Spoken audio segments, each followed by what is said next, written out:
여러분, 1980년대 한국에도 개봉되어 큰 화제가 되었던 영화 부시맨 기억하시나요? 콜라병을 든 원시부족 부시맨의 눈으로 본 서구 물질 만능주의를 코믹하게 풍자했지만요. 한편으론 서구권에서 바라보는 제3세계에 대한 편협한 시각도 드러나 있죠. 오래전부터 헐리우드 영화를 비롯한 많은 매체에서 발달한 문명사회를 만난 야만인으로 등장하는 건 전부 아프리카 아니면 아시아 사람들이었는데요. 영화 엑설런트 어드벤처에서도 타임머신을 타고 온 수많은 위인들 중에 유독 칭기즈칸만 변기에 물을 마시는 등 야만인으로 묘사되어 논란이 되기도 했죠.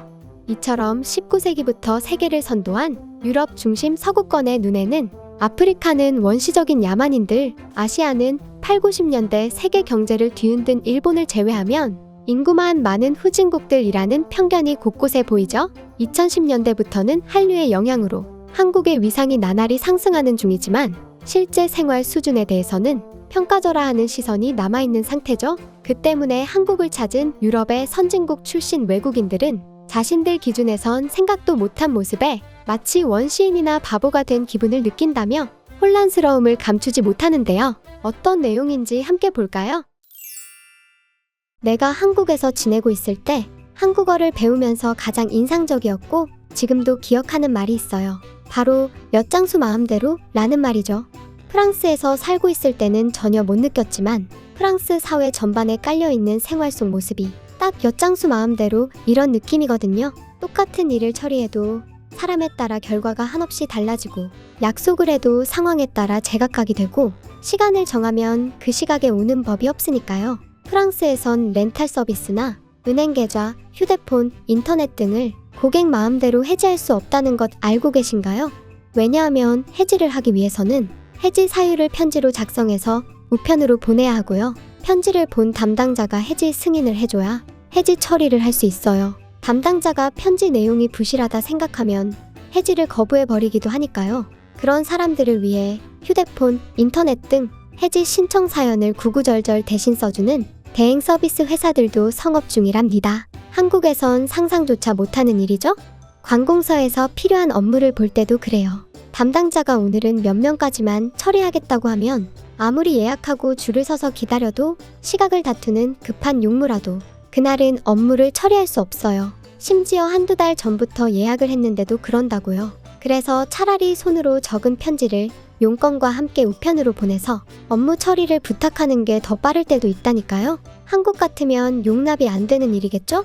프랑스 사회 전반에 깔린 이런 기질을 Ça dépend. 싸대뻥, 모든 것이 그때그때 다르다는 뜻인데요. 문제는 살다 보면 좋은 뜻으로 그때그때 달라지는 법은 거의 볼 수 없다는 거죠. 그래서 한국에 오고 나서 거의 모든 업무나 일 처리도 반나절을 넘기는 일이 없는 걸 보고 기절할 뻔했다니까요. 게다가 어지간한 건 온라인으로 3분이면 처리할 수 있고요.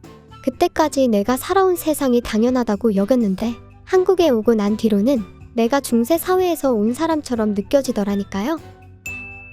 그것 말고도 한국에서 나를 부끄럽게 하고 바보처럼 느껴지게 만든 일은 참 많았답니다. 한국에서 처음 친해진 친구에게 한국 사람들은 샤워캡을 잘 안 쓰는 것 같아 이런 말을 했거든요. 그러자 어차피 샤워할 때도 매일 머리 감는데 굳이 필요해? 2번 씻는 게 더 불편할 것 같은데? 라고 하더군요. 그래요. 한국 사람들은 2번 씻는다는 생각을 하죠. 머리는 안 감고 샤워한다는 생각 자체를 안 해요. 대부분의 사람들은 매일 머리 감는 게 당연하니까요. 프랑스에선 일주일에 한 번쯤 머리를 감는 게 보통이죠. 깔끔 떠는 사람은 3일에 한 번 정도고요. 아예 미용실에 갈 때 머리를 감으면 다음번 갈 때까지 안 감는 사람도 있고요. 파리 시내 공원이나 주택가에서 머리에 헤어캡이나 두건 같은 걸 쓴 중년 여성들이 보인다면 그런 케이스예요. 그리고 가장 결정적인 건 따로 있죠. 함께 일하는 한국인 동료가 조금만 불편해도 매일 병원에 치료받으러 가는 걸 보고 난 눈을 의심할 수밖에 없었어요. 그런 사소한 일로 매일 병원에 갈 수 있다니. 프랑스 같으면 가정주치의에게 전화해봤자 약이나 먹고 쉬라며 퉁명스럽게 끊어버리겠죠. 프랑스만 그런 게 아니랍니다. 최고의 선진국들이 모인 북유럽도 대부분이 비슷해요. 스웨덴으로 유학을 갔었을 때도 병원 관련해서는 마찬가지였어요. 대부분 아프면 참고 진통제로 버티는 게 일상이었죠. 공공의료 서비스로 병원에 가려면 몇 달이 걸릴지 모르고 사설 진료를 하는 병원은 스웨덴 월급으로 감당하기 힘들 만큼 치료비가 비싸니까요. 사실은 세계적인 선진국이라면 말이죠. 아프면 바로 병원에 갈 수 있고 당연히 치료를 받을 수 있어야 하잖아요. 하지만 프랑스나 스웨덴이나 별 차이가 없으니까 그런 게 전혀 이상하다고 생각하지 못했어요. 한국에서 경험하기 전까지는 한 번도 그런 생각조차 하지 않고 살았던 거예요. 병원은 정말 위급하거나 죽기 직전까지 아플 때 가는 거고 병원 예약은 보통 6주 이상, 길면 6개월 이상도 걸리니까요. 그래서 많은 유로존 국가에는 시기를 놓쳐 치과 치료를 제대로 못 받고 빠진 치아를 그대로 놔두고 사는 사람을 종종 볼 수 있죠. 또 한 가지, 한국에선 화장실이 급할 때 골목 구석이나 풀숲에서 남녀노소 모두 자연스럽게 이를 보는 모습을 거의 찾아볼 수 없다는 점이에요. 유럽에선 일상 속에서도 노상 방뇨가 아주 흔하고요. 독일의 악토버 페스티벌 같은 대형 축제가 열리기라도 하면 남녀를 가리지 않고 잔디밭마다 노상 방뇨는 물론 노상 행위를 하는 사람들 때문에 골칫거리랍니다. 관련 범죄는 당연히 뒤따라오기 마련이겠죠? 악취나고 지저분하고 더없이 불편한 프랑스의 공중화장실, 그런 주제에 요금까지 받고 있는 것도 기가 막히죠. 깨끗하고 너무나 고급스러운 무료 화장실이 어디에 가도 보이는 한국이 100배는 더 선진국 같다고요. 처음 한국 와서 화장실 가려고 동전을 바꿔 손에 들고 다녔던 내가 바보처럼 느껴질 수밖에 없어요. 이런 것 말고도 많은 차이가 있지만 결론은 비슷해요. 어릴 때부터 보고 자란 유럽 중심 세상에만 그대로 머물렀다면 여전히 왜곡되고 오만한 생각에 길들여져 있었겠죠. 한국에 다녀와서 선진국이라는 개념이 완전히 바뀌어 버렸다는 거예요. 단지 GNP, GDP만으로는 보이지 않는 요소들이 너무 많다는 거죠. 아직도 프랑스를 비롯한 수많은 유럽 사람들이 자신들이 사는 세상이 가장 발전했고 세계를 선도한다는 생각을 하고 있으니까 한국 사람들에겐 얼마나 바보처럼 느껴질까요? 마치 미래에서 온 사람들 앞에서 돌, 도끼와 맞에 섞기를 자랑스러워하는 원시인처럼 말이에요. 한국에서 5년간 지냈던 프랑스 출신 마틸드 씨 이야기였고요. 외국에서 당연하게 보고, 듣고, 느끼고 해왔던 것들이 한국에 오니 사실은 당연한 게 아니었다는 걸 깨닫고 멘탈 나가는 반응 보이는 외국인들 참 많아요. 그도 그럴 것이 자기들 나라만 그런 게 아니고 유럽 어디를 가도 비슷한 구석이 많으니까 선진국에서는 그게 정상인 줄 착각하는 거죠. 유럽에서 살던 습관 때문에 한국에서 비슷한 경험을 한 외국인들 역시 자신들의 이야기를 SNS에 공유하며 다양한 반응을 주고받는데요. 재미있는 것 몇 가지 골라볼게요. 내가 한국 친구들과 술을 마시고 있을 때였어. 소맥을 여러 잔 마시고 기분이 좋아서 있다가 갑자기 난 소리를 질렀지.